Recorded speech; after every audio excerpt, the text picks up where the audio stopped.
minutes at progressivecommercial.com. Progressive Casualty. Channel 2 News on KFQD, Anchorage, is brought to you by A1 Lawn and Landscaping. To get things done, just call A1 248-7000. Station.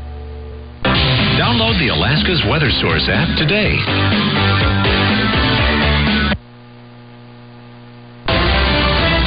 You're watching Alaska's News Source.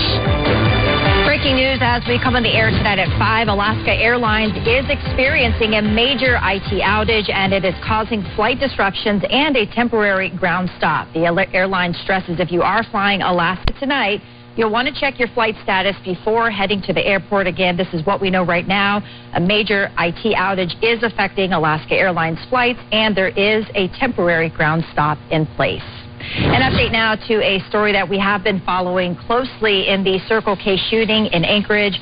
A grand jury indicted 36-year-old Joshua Gibbs for murder. This is a photo of the victim, 49-year-old Charles Jackson Jr. Police say Gibbs and Jackson were former neighbors.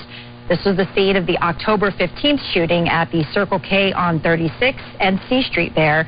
Jackson died at the scene, and Gibbs is now charged with his murder, along with weapons misconduct and assault.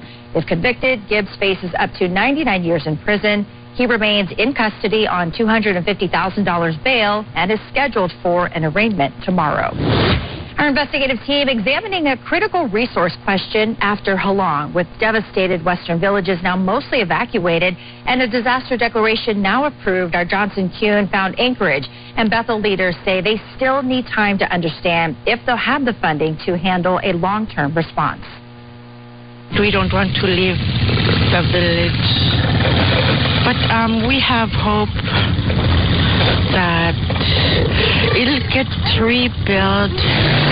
It's indescribable for Quagillangok's Jamie Phillip to process what's been lost. Like thousands of Alaska Native people evacuated after Halong, Phillip is now staying in a different community.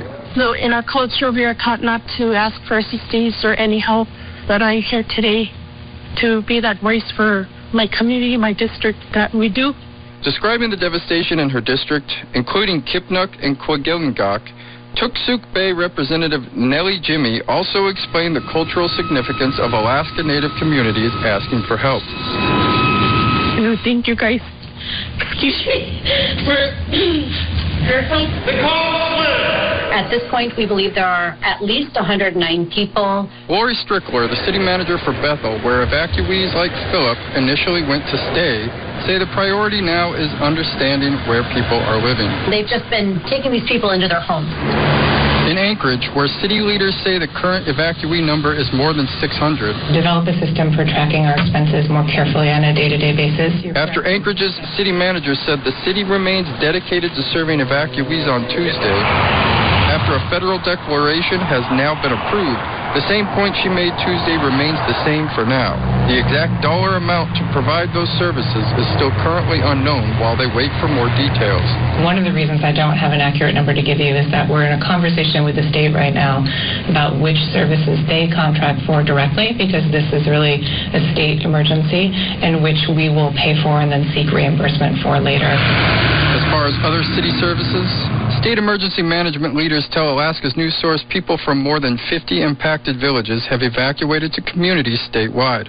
A few families are coming up to stay with relatives, but other than that, the Red Cross is taking care of them in Anchorage and Bethel and other places. Mike Sanders from the Fairbanks Mayor's Office acknowledges the uncertainty. Other communities include Sitka, where most Mount Edgecombe High School students are Alaska Natives, is preparing to help. Perhaps we could work something out with Sitka schools or Sitka community to house families while kids are going to school. Right now, communities are still working to answer what long-term resources are needed. We're going back, to Bethel with this one, and that's making me smile. To take care of all the people who need it, and all the communities wanting to help. Johnson Kuhn, Alaska's News Source. From Tuesday's news conference, we have a clearer idea of housing efforts. The state did partner with Alaska Housing Finance Corporation, is transitioning evacuees from shelters to hotels and short-term rentals. Anchorage's mayor says the city identified more than 1,000 hotel rooms and Airbnb spaces. So far, we are told 840 people